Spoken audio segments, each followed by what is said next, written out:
တရား21ခုမြောက်သောစာလံငါကိုမဆခြင်းအကြောင်းသည်ပေါ်ထွက်ရသောတောင်ယူပေါ်သို့ငါပြောင်းကြည့်၏ကောင်းကင်နှင့်မြေကြီးကိုဖန်ဆင်းတော်မူသောထာဝရဘုရားထံတော်မှငါကိုမဆခြင်းအကြောင်းသည်ပေါ်ထွက်ရ၏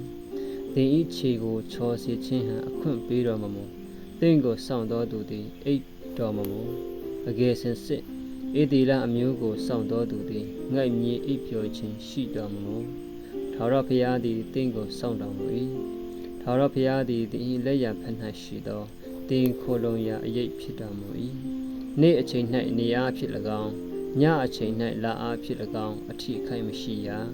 ထာဝရဘုရားသည်မကောင်းသောအမှုအရာအလုံးစုံတို့ကိုကွယ်ကာ၍သင်၏အသက်ကိုစောင့်တော်မူလိမ့်မည်ထာဝရဘုရားသည်သင်၏ထွက်ခြင်းနှင့်ဝင်ခြင်းတို့ကိုယခုမှစ၍အစင်မပြတ်စောင့်တော်မူလိမ့်မည်